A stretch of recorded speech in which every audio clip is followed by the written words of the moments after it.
Hello programmers. आज इस video में हम लोग लर्न करेंगे पाइथन में एक्सेप्शन हैंडलिंग या एरर हैंडलिंग के कॉन्सेप्ट को। सो गाइस, जो लोग ऑलरेडी सी प्लस प्लस या जावा से आ रहे हैं वो पहले से अवेयर हैं कि एक्सेप्शन हैंडलिंग क्या होती है, बट डायरेक्टली जो पाइथन लर्न कर रहे हैं उनके लिए थोड़ा सा नया कॉन्सेप्ट रहेगा। तो आइए स्टार्ट करते हैं।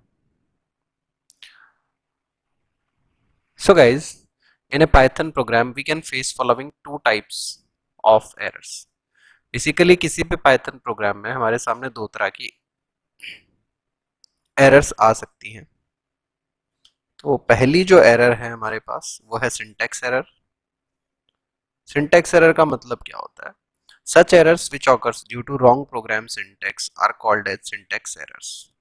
ऐसी एरर जो प्रोग्राम में सिंटैक्स को गलत लिखने की वजह से, ग्रामेटिकल मिस्टेक की वजह से आती है, जो कि हमारे पाइथन लैंग्वेज के रूल्स को वायलेट करती है, वो सिंटैक्स एरर कहलाती है। Consider the following example. जैसे सिंपल हमने एक प्रिंट स्टेटमेंट लिखा है यहाँ पे, और गलती से हमने दो पैरेंथेसिस बंद कर दिए हैं। अब देखिए, पैरेंथेसिस एक ही होना चाहिए था लेकिन यहाँ पे दो है, तो ये सिंटैक्स एरर है। मैं आपको इसको रन करके भी दिखा देता हूँ। एक न्यू फाइल बनाई, नाम दे दिया error handling dot P Y. वैसे तो सबलाइम एडिटर हम यूज करें, नॉर्मल कोई एडिटर होता, लेकिन बट वगैरह वहां पे नहीं शो करता। यहाँ पे हमें पता भी लग रहा है, फिर भी अगर बाई चांस जब आप नए होते हैं तो आप इस पे नोटिस नहीं करते हैं इतना। सपोज दैट हमने इसे रन कराने की कोशिश करी अभी। यहाँ हमने लिया cmd, एंटर किया पाइथन। फाइन। क्या दिखा रहा है यहाँ पे? Syntax error, unmatched parenthesis. ठीक है, या हो सकता है कि हमने एक ओपनिंग ब्रैकेट एक्स्ट्रा लगा दिया होता। अभी भी कह रहा है syntax error, end of file, unexpected end of file while parsing. मतलब फाइल जो है अनएक्सपेक्टेडली टर्मिनेट हो रही है यहाँ पे। तो गाइज ये थी सिंटैक्स एरर। दूसरी हमारे पास जो एरर्स आती है वो है हमारे पास रन टाइम एरर या exceptions. When our program is syntactically correct but terminates the execution due to abnormal situation, then such condition or error is called runtime error or exception. So guys, जब हमारा programme syntactically एकदम correct होता है, syntax error नहीं होती, grammatical mistake नहीं होती Python के रूल्स के अकॉर्डिंग, पर फिर भी प्रोग्राम रन होते समय अगर बीच में बंद हो जाता है, तो जिस कारण से वो बंद हुआ है उस कारण को रन टाइम एरर या एक्सेप्शन कहते हैं, या उस सिचुएशन को एक्सेप्शन या रन टाइम एरर कहते हैं। Consider the following example. Like हमने प्रिंट कराया एक्स। अब ये सिंटैक्टिकली करेक्ट है, ठीक है ना, बट यहाँ पे क्या होगा? नेम एरर आएगी रन टाइम पे, क्योंकि एक्स इस स्टेटमेंट से पहले कुछ भी हमने क्रिएट नहीं कर रखा है।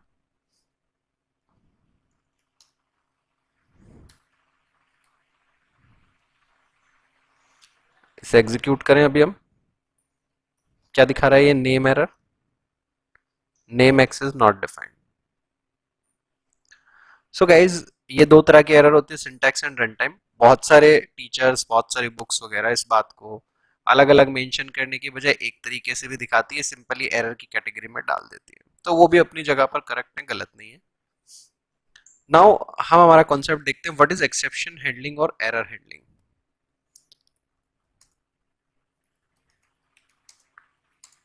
फाइन। क्योंकि एक्सेप्शंस को सिंपली एरर भी कह देते हैं पाइथन में, तो इसे एरर हैंडलिंग भी कहा जा सकता है। So the exception handling or error handling is the mechanism which prevent our program from abnormal termination in case an exception or error is generated. तो exception या error handling क्या है बेसिकली? ये एक ऐसा मैकेनिज्म है जिसकी हेल्प से हम हमारे प्रोग्राम को एबनॉर्मली टर्मिनेट होने से बचा सकते हैं अगर एक्सेप्शन जनरेट हो रहा है तो। In Python, the exception handling is built around the following keywords. So exception handling के लिए 5 keywords हमारे पास हैं. जरूरी नहीं है पांचों यूज में है. कुछ प्रोग्राम्स में जब एक्सेप्शन हैंडलिंग हम करते हैं तो 2 कीवर्ड या 1 कीवर्ड भी हम यूज में लेते हैं, बट कॉमनली ये 5 कीवर्ड है जो मैक्सिमम यूज में आ सकते हैं. फर्स्ट कीवर्ड है हमारे पास ट्राई. अगर सी प्लस प्लस या जावा बैकग्राउंड से हैं तो वहां भी आप लोगों ने इसे लर्न किया है. So the try keyword is used to create a block that contains the statements which can generate an exception. तो ट्राई कीवर्ड की हेल्प से हम एक ब्लॉक बनाते हैं जिसमें वो स्टेटमेंट्स रखते हैं जहां पे एरर या एक्सेप्शन जनरेट हो सकता है. When exception is occurred inside the try block, the control is transferred to the except block. Statement after that place are not executed inside try and except block runs. यानी अगर exception आया try block के अंदर तो control immediately transfer हो जाता है except block पर, और ट्राई के अंदर उस जगह के बाद में जो स्टेटमेंट लिखे हुए हैं वो एग्जीक्यूट नहीं होते हैं, उसकी बजाय डायरेक्टली एक्सेप्ट ब्लॉक हमारा रन होता है. ट्राई का जो सिंटैक्स है, सिंपली ट्राई लिखना है आपको, कॉलन लगाना है, और जो भी स्टेटमेंट्स इसके ब्लॉक में रखने हैं वो आपको इंडेंट करके लिखने हैं, जैसे हम लूप के अंदर लिखने के लिए इंडेंट करते थे वैसे ही. दूसरा जो हमारे पास कीवर्ड है वो है except keyword. The except block is used to contain the statements which are executed when exception occurs in try block. Except block में हम वो स्टेटमेंट रखते हैं जिन्हें हम रन करवाना चाहते हैं एक्सेप्शन आने पर. Generally we use exception name with except block. सामान्य तौर पर हम क्या करते हैं, जो हमारा एक्सेप्ट ब्लॉक है उसके साथ में उस एक्सेप्शन का नाम लिखते हैं जिसे हमें उस ब्लॉक में हैंडल करना है. We can have multiple except block with a try to handle different type of exceptions. ऐसा पॉसिबल है कि एक ही ट्राई के अंदर से अलग अलग टाइप के एक्सेप्शंस जनरेट हो सकते हो. तो उस केस में हम अलग अलग एक्सेप्ट ब्लॉक यूज ले सकते हैं. It is also possible to create except block without exception name. ऐसा भी संभव है कि हम ऐसा except block बनाएं जिसके साथ में exception का नाम ना लिखें. Such except block can handle any type of exception. तो ऐसा जो भी except block होगा वो किसी भी टाइप के exception को हैंडल कर सकता है. सिंटेक्स की अगर हम बात करें तो सबसे पहले ट्राई कीवर्ड से ट्राई ब्लॉक बनाएंगे, स्टेटमेंट्स लिखेंगे, देन उसके बाद में एक्सेप्ट कीवर्ड से एक्सेप्ट ब्लॉक, एक्सेप्शन का नाम लिखेंगे हम लोग, एंड वो स्टेटमेंट जो एक्सेप्ट ब्लॉक में हमें रखने हैं. सो गाइज आइए मैं आपको एक प्रोग्राम से भी इसको समझाता हूँ. लाइक हमने 2 वेरिएबल को डिवाइड करना है, 2 इंटीजर्स के डिवीजन का एक प्रोग्राम बनाना है सिंपली. तो मैंने सबसे पहले 2 नंबर इनपुट लिए, enter first number,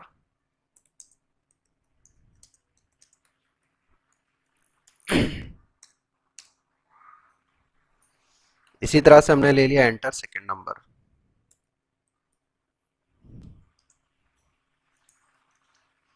now c equal to मैंने किया a डिवाइड बाय b. यहां हमने प्रिंट करा दिया a divide by b equals to c, and last में मैंने एक मैसेज डाल दिया प्रोग्राम कंप्लीटेड का. नॉट नेसेसरी, ऐसे ही डाल रहा हूं, अच्छा लगता है. नाउ इस प्रोग्राम को हम एक बार रन कराते हैं. ध्यान रखिएगा कि अगर a और b जो हम इनपुट ले रहे हैं उसमें से अगर b की वैल्यू हमने 0 दी तो 0 डिवीजन एरर पाइथन में जनरेट होती है, ठीक है ना, और प्रोग्राम जो है अब नॉर्मली टर्मिनेट हो जाएगा. इस लाइन नंबर 3 के बाद के जो स्टेटमेंट है वो एग्जीक्यूट ही नहीं होंगे. आइए आपको रन करा के दिखाता हूं. रन कराया 10 2, परफेक्टली फाइन, काम कर रहा है आराम से, बट 10 0 दिया मैंने. तो जैसे ही मैंने यहाँ पे 0 इनपुट दिया उसके बाद में जो डिवीजन परफॉर्म हुआ उससे 0 डिवीजन एरर जनरेट हो गई, एक्सेप्शन जनरेट हो गया है हमारा, और प्रोग्राम यहीं पे टर्मिनेट हो गया. इसके बाद में जो रिजल्ट प्रिंट था और प्रोग्राम कंप्लीटेड लिखा हुआ आना चाहिए था वो नहीं आ रहा है. ठीक है गाइस, अब इसी को मैं आप लोगों को ट्राई एक्सेप्ट से बना के दिखाता हूं. So this is try block. इसके अंदर जो हमने लिखा है उसको इंडेंट कर दिया, and this is except block. Except block में मैंने डाल दिया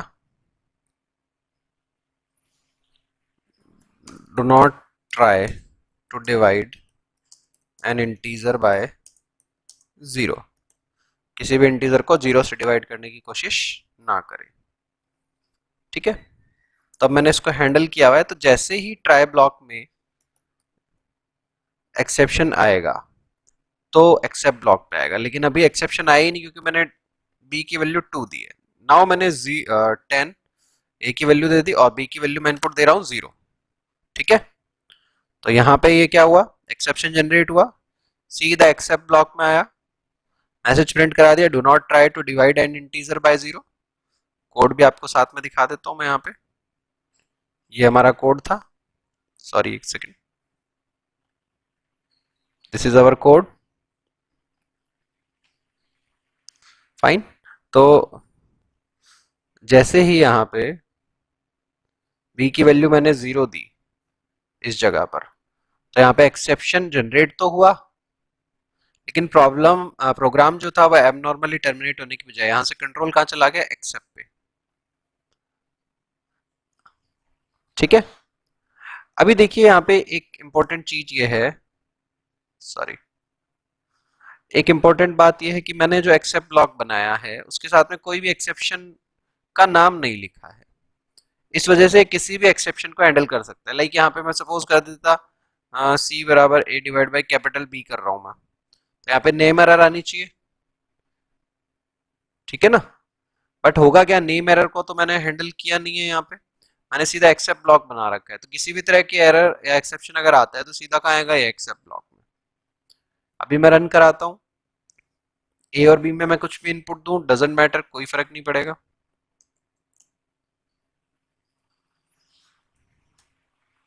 सीधा क्या मैसेज दिखा रहा है हमें, do not try to divide an integer by zero. And जैसा कि मैंने आपको थ्योरी में बताया था, we can have multiple except block with they try to handle different type of exceptions। तो मैं क्या करता हूं, यहाँ पे डिवीजन बाय जीरो के लिए एक अलग बना देता हूं,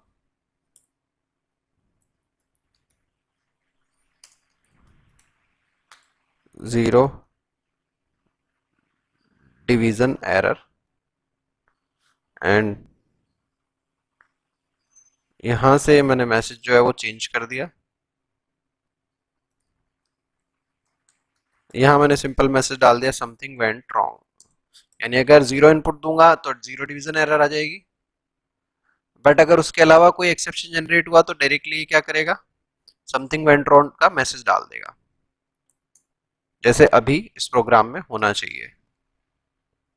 फाइन, अच्छा, अब सपोज दैट यहाँ पे मैंने ये करेक्ट कर दिया, भाई मुझे पता लग गया ये कुछ गलती हो रही है मेरे से यहाँ पे। नाउ 10 एंड 0 किया मैंने, do not try to divide an integer by zero. ठीक है गाइज, एंड ये आराम से काम कर रहा है। सो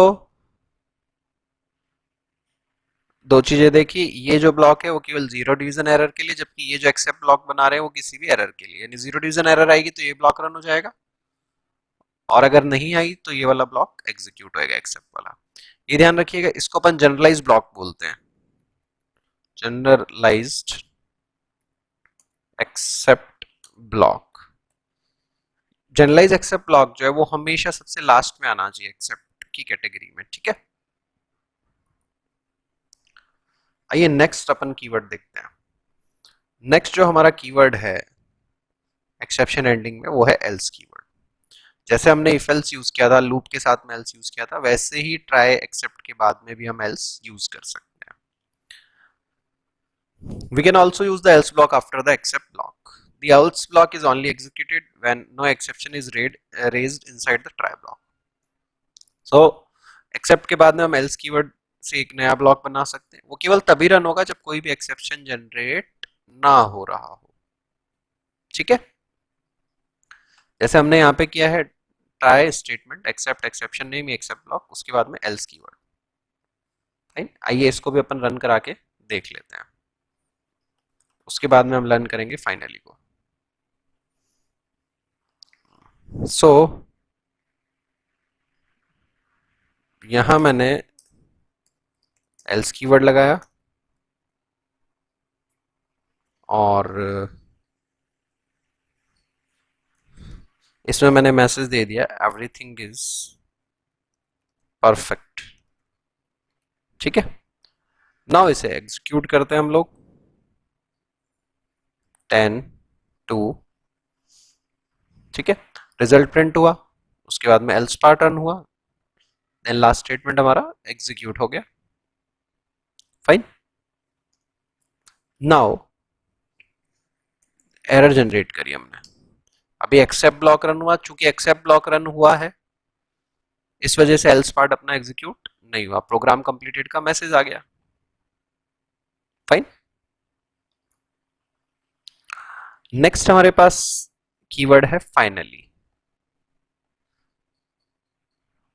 The finally keyword is used to create a block that is always executed whether exception occur or not. तो finally keyword की हेल्प से हम एक ऐसा ब्लॉक बनाते हैं जो हमेशा एग्जीक्यूट होता है, चाहे एक्सेप्शन आए एक्सेप्शन ना आए। जो एक्सेप्शन आया है उसे हमने एक्सेप्ट से हैंडल किया हो या ना किया हो, डजेंट मैटर, फाइनली के जो स्टेटमेंट है वो हमेशा एग्जीक्यूट होंगे। तो जो भी क्लीन अप टास्क होते हैं, यानी मेमोरी क्लीनिंग के जो टास्क होते हैं, लाइक डेटाबेस को क्लोज करना, फाइल्स को क्लोज करना, वो जनरली फाइनली ब्लॉक में हमें करने होते हैं। जब आप प्रैक्टिकल डेवलपमेंट करेंगे, ये चीज का स्पेशल ध्यान रखना पड़ेगा। Generally it is used to closing the DB connection और to close open file etcetera. It appear after else और एक्सेप्ट ब्लॉक। एल्स अगर हमने यूज कर रखा है एक्सेप्शन हैंडलिंग में तो एल्स के बाद फाइनली आएगा, एल्स नहीं लगाया तो एक्सेप्ट के बाद आएगा। And it is also possible कि आप लोगों ने एल्स और एक्सेप्ट दोनों ही ना लगाए हो तो फाइनली डायरेक्टली ट्राई के बाद भी आ सकता है। फुल अगर हम यूज कर रहे हैं, ट्राई भी एक्सेप्ट भी है, तो ये सिंटैक्स बनेगा इसका, ट्राई ब्लॉक, फिर except block, then else block, उसके बाद में फाइनली ब्लॉक। तो आइए फाइनली का भी एक एग्जांपल देख लेते हैं।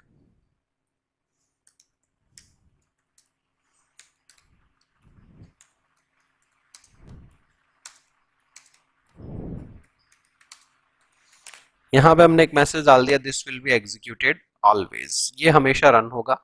अभी हमने इसमें एक्सेप्शंस को हैंडल किया हुआ है, रन करा के देखते हैं।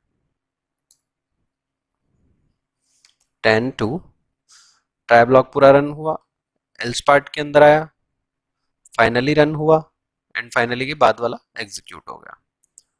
नाउ सपोज दैट मैंने ये वाला एक्सेप्ट ब्लॉक हटा दिया, तो यहाँ पे क्या हो रहा है, जीरो डिवीजन एरर तो हैंडल हो रही है, लेकिन उसके अलावा जो एक्सेप्शन है वो हैंडल नहीं हो रहे। नाउ मैंने क्या किया, 10 दिया, यहाँ पे मैंने टी दिया। सो अभी देखिए, जैसे ही मैंने टी दिया तो यहाँ पे वैल्यू एरर जनरेट हुई। फाइन, और वैल्यू एरर को हमने हैंडल किया हुआ नहीं है, तो बाकी ना तो एल्स पार्ट रन हुआ, ना एक्सेप्ट में जा पाया, ये सीधा फाइनली पे आया, this will be executed always, और प्रोग्राम हमारा टर्मिनेट हो गया। ठीक है ना। नाउ सपोज दैट हम लोगों ने जीरो डिवीजन एरर की बजाय जनरल एक्सेप्ट ब्लॉक बना दिया जो किसी भी तरह की एरर को हैंडल कर सकता है। यहां मैसेज डाल दिया हमने, समथिंग वेंट रॉन्ग का। अब हम इसे एग्जीक्यूट करते हैं। 10 डाला मैंने, ए डाला मैंने, सीधा एक्सेप्ट ब्लॉक पे आया, जनरल ब्लॉक था, एरर हैंडल होगी, इसलिए प्रोग्राम टर्मिनेट नहीं हुआ एबनॉर्मली। नोटिस कीजिएगा पिछली बार जब रन कराया तो प्रोग्राम कंप्लीटेड का मैसेज नहीं आया था, क्योंकि जो एक्सेप्शन जनरेट हुई थी वो एरर, वैल्यू एरर, वो हैंडल नहीं थी, तो एक्सेप्ट ब्लॉक में नहीं गया, सीधा फाइनली में गया और प्रोग्राम टर्मिनेट कर दिया था पहले। बट अभी क्या हो रहा है इसमें, पहले एक्सेप्ट में गया, समथिंग वेंट रॉन्ग का मैसेज आया, उसके बाद में फाइनली में गया, और फाइनली के बाहर जो स्टेटमेंट है वो भी सक्सेसफुली रन हुआ, क्योंकि जो एक्सेप्शन हमने दिया था वो हैंडल है इस प्रोग्राम में। जबकि पहले जो हमने कर रखा था ये वाला, इसमें अभी एक्सेप्शन हैंडल नहीं है। मैं फिर से एक बार रन करा देता हूँ। 10 ए, वैल्यू एरर जनरेट हुआ, वैल्यू एरर जो एक्सेप्शन है वो हैंडल नहीं था यहाँ पे। ठीक है ना। तो एक्सेप्ट ब्लॉक पे ये जा नहीं पाया, क्योंकि एक्सेप्ट ब्लॉक पे हमने स्पेसिफिकली मेंशन किया था ये किसको हैंडल करेगा, जीरो डिवीजन एरर को केवल। तो जैसे यहाँ पे एक्सेप्शन जनरेट हुआ, बी में वैल्यू इनपुट देते ही ये एक्सेप्ट पे जाने की कोशिश करी, एक्सेप्ट में आ नहीं पाया, अब एक्सेप्ट से बाहर आया, फाइनली रन हुआ, और उसके बाद में प्रोग्राम अपना टर्मिनेट हो गया। ये जो प्रोग्राम कंप्लीटेड का मैसेज है ये आई नहीं है। ठीक है गाइस। नेक्स्ट हमारे पास कीवर्ड है रेज। अब देखिए ये तो कुछ प्री डिफाइंड सिचुएशन थी जो एज एन एरर ट्रीट हो रही थी। कई बार ऐसी सिचुएशन होती है जो हम सॉफ्टवेयर वगैरह बना रहे होते हैं एंड कुछ पर्टिकुलर कंडीशन ऐसी होती है जो सिंटैक्टिकली करेक्ट होती है लेकिन प्रोग्राम के लॉजिक के अकॉर्डिंग वो सही नहीं होती है। फॉर एग्जाम्पल सपोज हम कोई सैलरी पे बेस्ड प्रोग्राम बना रहे हैं तो सैलरी जो है वो जीरो नहीं हो सकती। सैलरी कैलकुलेट करते रहे सैलरी जीरो है तो सारी कैलकुलेशन ही गलत हो जाएगी। वो एक एक्सेप्शनल सिचुएशन है। तो उस केस में हम जो है वो मैन्युअली एक्सेप्शन रेज करना चाहेंगे, जनरेट करना चाहेंगे। सो अगर ऐसा हम करते हैं तो उसके लिए हमें यूज करना होगा raise keyword. It is use to manually generate and throw an error.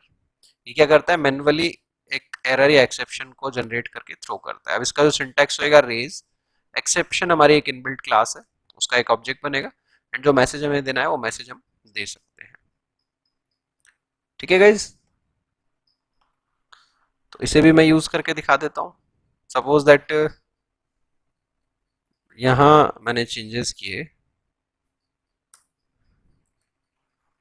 ये जो पार्ट है एक्सेप्ट तक का और एल्स वाला ये मैंने हटा दिया यहाँ से एक बार। इसको मैंने कर दिया सैलरी, मैसेज चेंज कर दिया, एंटर सैलरी का मैसेज डाल दिया यहाँ पे एंड व्हाट आई डू, मैंने चेक किया इफ सैलरी बराबर है जीरो के। तो यहाँ पे मैंने एक एक्सेप्शन रेज कर दिया, उसमें मैसेज डाल दिया salary must not be less than और equal to zero. Fine. And finally में मैंने ये डाल रखा है प्रोग्राम कंप्लीटेड का मैसेज डाला हुआ है। अब ये जो एक्सेप्शन जनरेट हो रहा है उसे मैंने हैंडल नहीं किया है। और अगर ये एक्सेप्शन नहीं आता है तो मैंने मैसेज डाल दिया you will receive rupees salary. ठीक है गाइस, नाउ रन करें हम। 10,000 डाला मैंने, you will receive rupees 10,000। This will be executed always क्योंकि ये फाइनली ब्लॉक था एंड प्रोग्राम कंप्लीटेड। अब सपोज दैट मैंने सैलरी डाली जीरो, जैसे ही मैंने सैलरी जीरो डाली फाइनली एग्जीक्यूट हुआ। देन जो हमारी एरर या एक्सेप्शन रेज हुआ था उसका ट्रेस बैक इसने प्रिंट कर दिया। एक्सेप्शन रेज हुआ है, रेज कीवर्ड से रेज हुआ है, फाइल का name error handling dot P था, लाइन नंबर 4 में आया है एंड एक्सेप्शन में मैसेज क्या था, salary must not be less than और equal to zero. So guys ये था हमारा एरर हैंडलिंग या एक्सेप्शन हैंडलिंग का कॉन्सेप्ट पाइथन में, जिसमें हमने 5 कीवर्ड्स को लर्न किया। सबसे पहला जो कीवर्ड हमने देखा वो था हमारे पास ट्राई कीवर्ड। दूसरा कीवर्ड हमने देखा एक्सेप्ट कीवर्ड।